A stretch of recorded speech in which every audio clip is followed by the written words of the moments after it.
사랑하는 성도 여러분,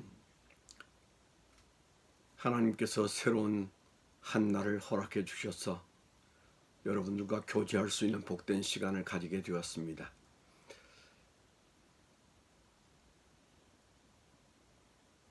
(2023년 5월 18일) 목요일 아침에 하나님께서 우리에게 주신 이 말씀을 통하여 우리의 영적인 딜레마들이 치료되어지는 은혜가 넘치기를 축원합니다. 오늘 말씀은 마태복음 6장 14절로 15절의 말씀입니다.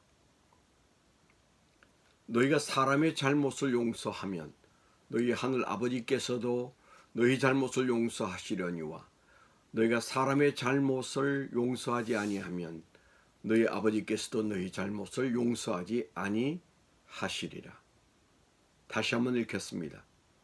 너희가 사람의 잘못을 용서하면 너희 하늘 아버지께서도 너희 잘못을 용서하시려니와 너희가 사람의 잘못을 용서하지 아니하면 너희 아버지께서도 너희 잘못을 용서하지 아니하시리라. 아멘. 오늘 본문은 주기도문에서 용서 기도를 어떻게 할 것인가를 예시로 보여주셨던 12절의 말씀으로 주님이 가르치신 기도 설교가 일단락된 후에 다시 시작하는 새로운 설교의 시작 부분에 용서의 말씀을 하십니다. 어떤 의미에서 주님께서는 주기도문을 가르치신 다음에 단도직입적으로 용서 문제를 들고 나오시는 상황입니다. 형제의 잘못을 용서하지 않으면 하나님도 너를 용서하지 않는다는 단호한 말씀이죠. 하나님의 자녀된 우리가 아버지 앞에서 용서가 단절된다는 것은 모든 것이 멈춘다는 말입니다. 마치 오늘부터 우리 집 앞에는 만나가 내리지 않는 것과 같은 아주 심각한 단절을 의미하는 말씀을 하십니다. 우리는 몇 날이 못 되어 더 이상 생명을 부지할 수 없을 것입니다.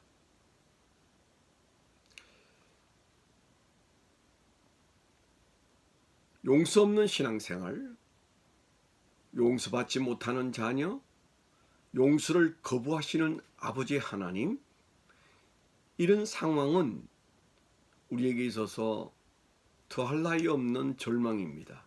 호흡이 멈추듯 영적 기갈에 우리가 빠져서 헤어날 수 없는 상황이 올 것입니다. 하나님이 우리의 잘못을 용서하지 않는다면 우리는 하나님 없는 삶을 살라는 말씀입니다. 더 심각한 것은 용서를 거부하시는 조건이 나의 형제에 대한 용서라니요, 엄청난 딜레마를 안겨주는 말씀입니다. 이웃을 용서하는 문제는 결코 간단하지 않습니다. 내 이웃이 나에게 잘못을 인정하고 용서를 빌었는가? 그가 나에게 입힌 손해와 모욕이 어느 정도인가? 그가 진정으로 회개하는 마음이 있고 미안하게 생각하는가? 그가 앞으로는 나에게 똑같은 죄를 짓지 않을 만큼 뉘우치는가? 그가 우리에게 입힌 손해를 배상하겠다고 하지 않는데도 용서하여야 하는가? 그는 과연 용서해 줄 만큼의 가치가 있는 인간인가? 아니면 짐승 같은 인간인가? 그 위대한 신학자 본헤퍼는 히틀러 같은 인간은 암살해야 된다고 하지 않았는가? 그 이웃이 내 딸에게 칼을 휘둘러 팔이 상하고 지금 또 내 아내를 향하여 칼을 휘두르며 덮쳐올 기세인데 과연 용서할 수 있는가? 용서한다면 어느 정도로 용서하여야 하는가? 과연 잘못한 그에게 몇 단계의 수위로 용서를 실천해야 하는가? 그의 잘못에 대하여 나라법으로 처리하는 것도 멈춰야 하는가?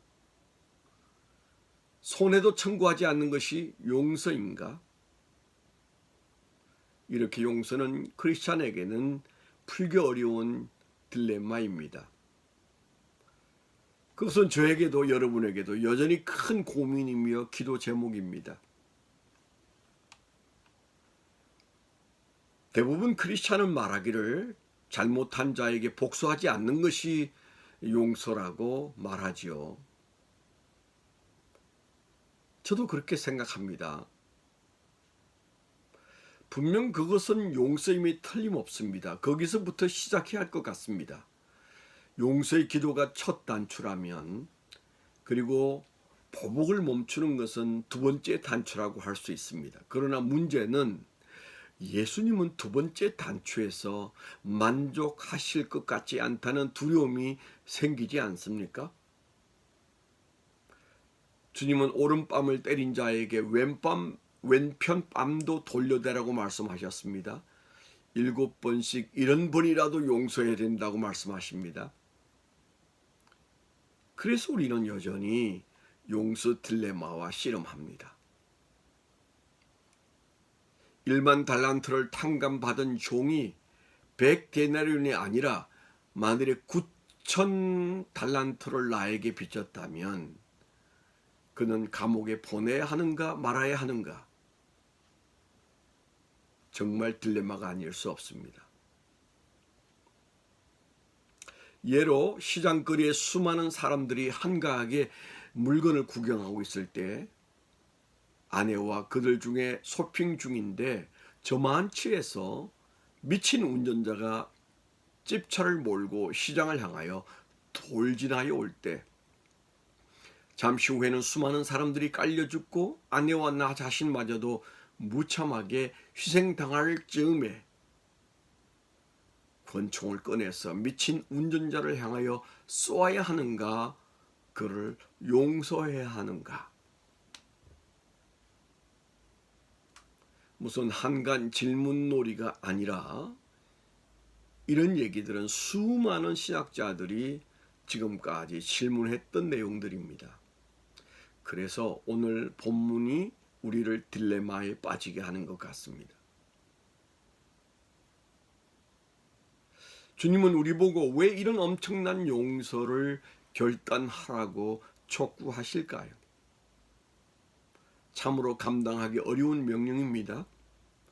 우리는 나에게 눈만 흘겨도 밤잠을 못 자고 속상해하며 되갚아주고 싶어하는 옹졸한 자들인데 예수님은 예수님급 용서를 명령하시고 있습니다. 왜 이런 명령을 하실까요?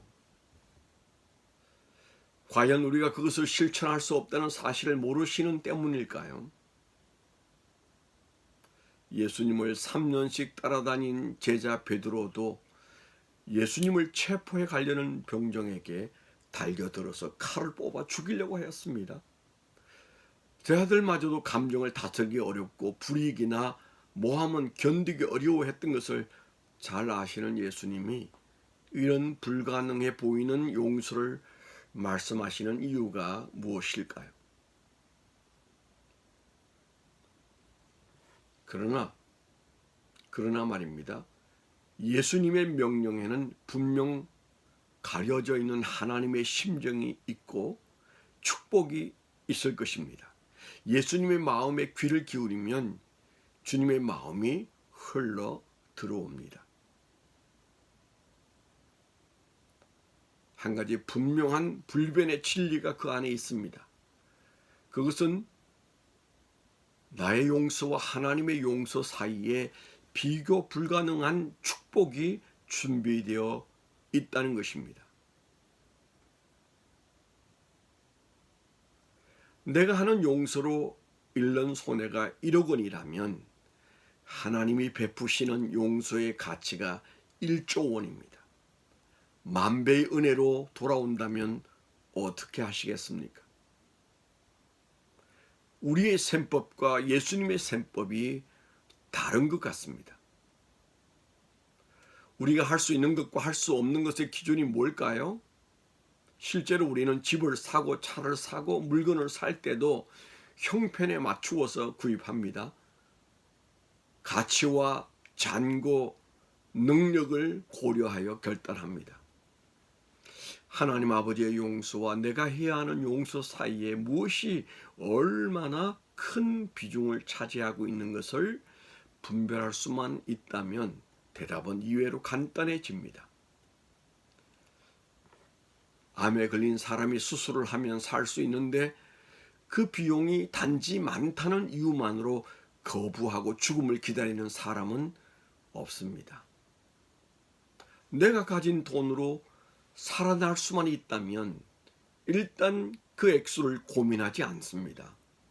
용서 문제는 그렇게 접근해야 이해가 됩니다. 하나님의 용서의 가치와 그 축복의 크기에 비하면 우리의 이웃을 향한 잘못을 용서하는 것은 어쩌면 지푸라기처럼 가벼운 것이라고 볼 수가 있다. 그런 얘기죠. 만일 그렇다면 딜레마는 멈추지 않을까요? 후배 목사님의 사모님이 폐암 선고를 받고 뼈까지 전이가 된 상태에서 아내를 살리기 위하여 백방으로 노력하는 중에 한 가지 희망의 빛이 비추었습니다. 폐암을 치료할 수 있는 약이 개발되었는데 매월 22만 원짜리 한 알의 약을 매일 22만 원짜리 한 알의 약을 먹어서 시험해 보자고 의사가 제안했습니다. 아내를 살릴 수만 있다면 하루 22만 원이 대수냐는 마음이 들었을 것입니다. 그 약을 복용한 지 벌써 1년 반이 되었는데요. 다행히 얼마 전 들었을 때 암의 크기가 거의 다 소실되어 보이지 않고 뼈도 정상으로 돌아왔다고 합니다. 무척 기뻐하고 있었습니다. 한 달에 700만 원씩 지불하지만 마냥 기뻐하고 있습니다.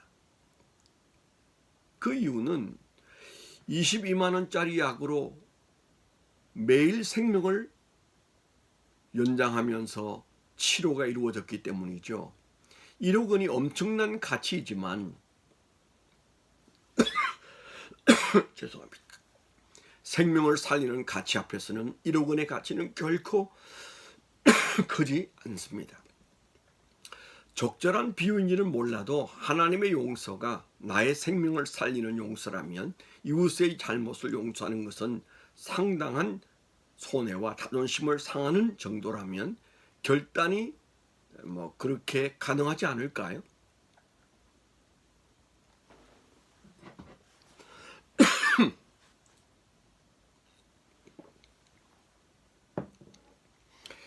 하나님의 용서는 그 깊이와 크기를 다 가늠할 수 없는 축복입니다. 하나님은 우리의 억울함과 고통에 대하여 반드시 보상하십니다. 만배로 갚아주시는 분이십니다. 그리고 그것이 끝이 아닙니다. 내가 용서해서나 하나님은 반드시 심판하실 것입니다. 용서하지 못하는 것은 내가 심판관의 자리에 있다는 말일 수 있고요. 용서했다는 것은 하나님께 심판의 자리를 내어드렸다는 말입니다.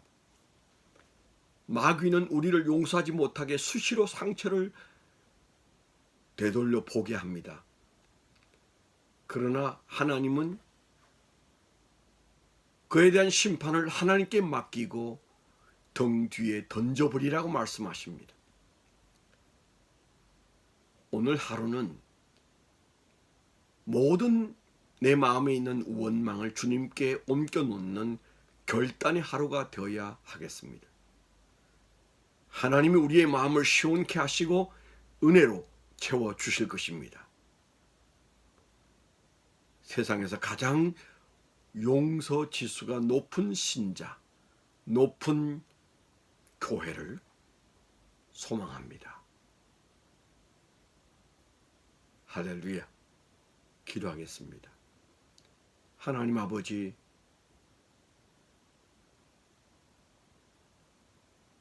우리가 용서하고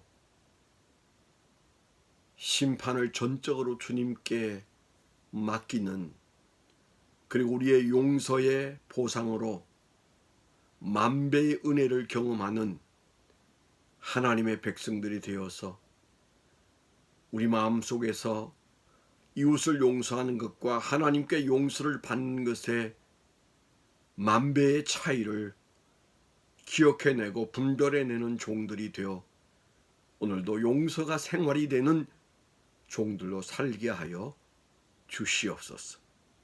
예수 그리스도의 이름으로 감사하며 축원하며 기도하옵나이다. 아멘. 오늘도 용서가 강같이 흐르는, 미움은 흘려보내고 은혜는 가슴에 쌓는 복된 하루가 되시기를 축원합니다.